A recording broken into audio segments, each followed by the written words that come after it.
out of Cleveland. The Browns announced that they are indeed benching Joe Flacco, but they will be going to rookie Dillon Gabriel this week against the Vikings in London. It'll be the first start of Gabriel's career, and it will be against a Brian Flores-coached defense.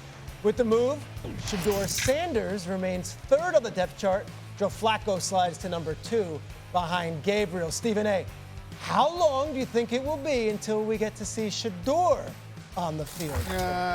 Somewhere around 6 to 7 weeks. Okay. And then after that, I think you'll see when this season is officially over and it's about 5 or 6 games left in the season, I think you'll see Shedeur at some point in terms of what he has to bring to the table or whatever. Obviously, this is the right move. I don't understand. Listen, I don't understand why you can't put Shedeur as your QB2. That's me personally. I don't get that part. And here's the reason I'm saying that. Flacco knows Father Time has caught up to him, that he's not what he used to be. Yep. He's happy to be on an NFL roster to contribute in any way that he possibly can. He knows that he's a stopgap for the young guns coming up the rear. He knows that. So there's nothing wrong with putting him at the QB3 spot. He's there as a security blanket to some degree. He's not what he was just a couple of years ago when Deshaun Watson went down and he guided the Cleveland Browns to the postseason before they lost to the Houston Texans. He's not what he used to be then, okay? But still in all, he still belongs on an NFL roster because he brings a lot to the table in terms of helping youngsters on the come-up. So I don't know why they don't have him at the QB3 and Shedeur at the QB2. I think that's trying to send the wrong message to a lot of folks. Maybe they don't want folks clamoring for Shedeur prematurely or whatever. But in the end, the bottom line is this. I think it's clear, unless Dillon Gabriel just plays lights out and Cleveland is challenging for a postseason berth, which I don't see happening with that offense, which is ranked 31st and second to last in the league and 30th in their running attack, okay? I don't see that happening. If he played lights out, it would be different. But because I don't see that happening, I think around week 12, week 13, we can expect to see Shedeur Sanders. I agree with you, Stephen A., with a little bit of apprehension because I think it's so petty that he's the number 3 quarterback still. We know the inevitable. We knew the inevitable about Joe Flacco starting the rest of the season. We were talking about in the preseason who would be QB2. After the Shedeur Sanders performance, I said it should be a competition for who the backup is. The Friday night performance. The Friday night Panthers. performance. Yep. And then Dillon Gabriel played later after he got off an injury, and he was solid in his preseason debut. But ultimately, to have Shedeur Sanders at number 3 to me feels like it's not about football. Because you know Joe Flacco, Joe Flacco is giving you the sample size to know that he's not going to be on the field. So you got 2 young quarterbacks that you drafted, that's been in your system now for about 5 or 6 months, that you see development. And Mad Dog, here's the thing. If you telling me that throughout the limited reps that Shedeur Sanders has gotten, that he's still not good enough to be your backup quarterback once you get off of your veteran starter, then that's an issue. And you know that he can't play for you. But if you have him number 3, because of anything else, the illusion of people calling for him or thinking that him being the second quarterback on the roster is going to put pressure on Dillon Gabriel and some sort of culture is going to happen, that's absolutely wrong. If you don't think the kid good enough to be your second-string quarterback, that's a completely different conversation. But the point is, and it still remains, that those 2 are in a better position for you to see what you have than Joe Flacco. So this is what the Cleveland Browns are telling us. Dillon Gabriel doesn't play well, like Stephen A. said, 6 or 7 weeks. You going to bring Joe Flacco back? For what? That's my question. I don't think they will bring Flacco back. I think the 3-2 thing is not that big a deal to me because I do think what Stevie said is right. I think by the end of the day, unless Gabriel is Brian Sipe, I think at the end of the day, you will see Shedeur play some this year. I think by the end of the year, you, me, and Stevie, and everybody who cares will have an idea if the quarterback of the future on the Browns is on the roster. Yep. And I think he'll give both a chance to show what they can do in the next 13, 14 weeks. I don't know the issues about why Flacco is 2.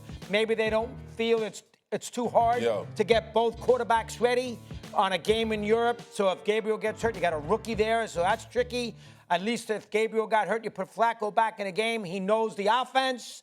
Maybe Shedeur needs more work. That could be the reason. I am going to trust Stefanski. I think Stefanski is a good man. I think he's a pretty good coach. He hasn't had a lot to work with. I think he's a pretty good man, and I'm going to trust him that he is not pushing Shedeur aside because of Deion's influence or anything like that. That's the way I'm going to look at it. I've always had a soft spot for Stefanski. His father. Because I know his father, Ed Stefanski. I've known him for many, many years. Love the man dearly. Hope to see you soon, buddy. And Stefanski is a two-time coach of the year. The man could coach. We know he knows something or two about football, but we can't ignore the politics that come along with Shedeur. And that's why the situation is a little bit different, Doggy, which is what I keep trying to tell you. You're looking at it QB1, QB2, QB3. It's not that big of a deal. Well, it also wasn't a big deal that the average quarterback would go in the 4th round or the 5th round. In Shedeur Sanders' case, 144th overall, it mattered. Yep. You know that, Peter. You know that, Swag. It matters because it was Shedeur Sanders, and we got the impression that it wasn't just football, it was something about his dad. So what I'm saying to you is that we're beyond all of that now to some degree, and we get that part, but that doesn't mean the residue doesn't still exist in terms of people wanting to control the narrative when it comes to that young man. You're not saying that you're not going to make football decisions. What you're saying is that there are other things that come into play when it comes to making a decision about that young man, whether it's him, whether it's his father, whether it's people in Cleveland, because he's incredibly popular. And you got people clamoring to see Shedeur Sanders play in Cleveland. They want that brother on the field. But there's a reason they still left him at the QB2, at the QB3, when Joe Flacco is the QB2. I would add that they traded away that 2nd overall pick to move back to 5, and they got a 1st-round pick in return from the Jaguars for next year. Right. So that's if there's an hourglass, the sands are coming down, because as every week goes by, that's another week that Shedeur Sanders will not get the opportunity to prove that I am the quarterback of the future, because they will have 2 first-round picks next year. And see that. Go ahead. They got to give Gabriel a chance too. I mean, he might be pretty good. Who knows? I just got to know that he played 64 games. Over 6 college seasons for 3 different programs, all right? And he turns 25 in December. So he's an elder in terms of a guy coming into the league. He's got experience and whatever. You give him, but he's your QB1. That's why he's your starter. So we get that part. Nobody's questioning that he deserves this opportunity to start.